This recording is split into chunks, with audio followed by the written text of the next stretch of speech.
बिना कांदा बिना लसूण आणि अगदी नैवेद्यासाठी योग्य अशी साधी चविष्ट भाजी बनवायची आहे का?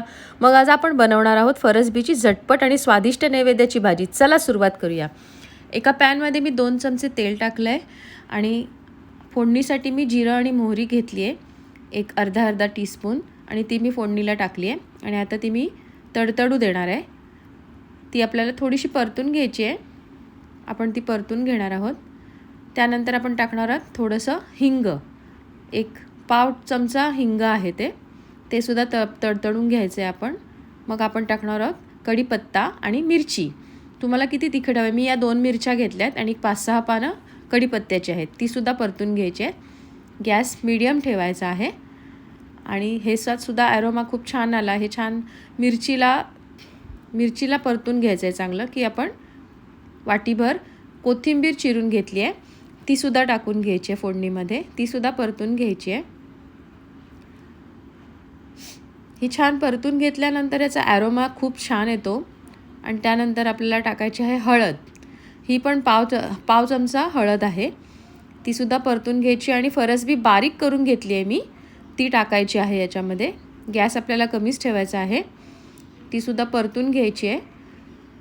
हे सगळं एकजीव झालं की आपल्याला ह्याच्यामध्ये चवीपुरतं मीठ टाकून घ्यायचं आहे. आधी आपण हे परतून घेणार आहोत. आणि छान आपल्याला परतून झालं की मग आपण याच्यामध्ये चवीप्रमाणे मीठ टाकून घ्यायचं आहे. मी चवीप्रमाणे मीठ टाकते आहे आणि ते सुद्धा आपल्याला मिक्स करून घ्यायचं आहे. अगदी 15 मिनटात होते ही भाजी, उत्तम लागते आणि नैवेद्यासाठी खरंच खूप छान आहे. त्याच्यानंतर आपण याच्यामध्ये अगदी पाव चमचा साखर टाकणार आहोत. तुम्ही साखर स्किप करू शकता जर तुम्हाला नाही टाकायची असेल तर. आम्ही टाकतो, जरा चव चांगली लागते भाजीची अजून.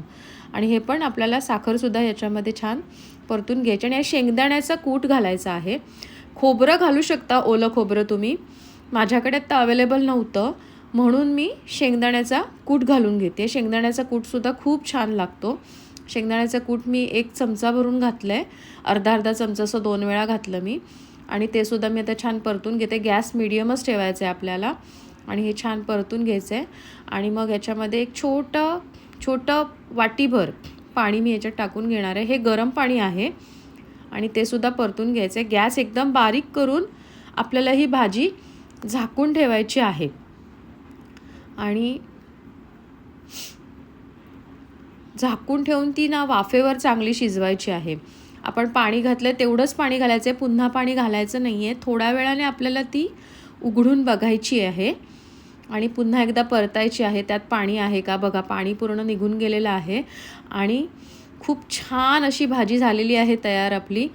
नक्की करून बघा. लाईक करा, शेअर करा, सबस्क्राईब करा. तुमचे काही ओपिनियन असतील तर ते द्या. आणि माझं नैवेद्याचं थाळं मी सजवलेलं होतं, त्याचा मी छोटूसा व्हिडिओ केला आहे, तोही टाकला आहे, चेक करा. आणि नक्की करून बघा. लाईक करा, शेअर करा, सबस्क्राईब करा. धन्यवाद.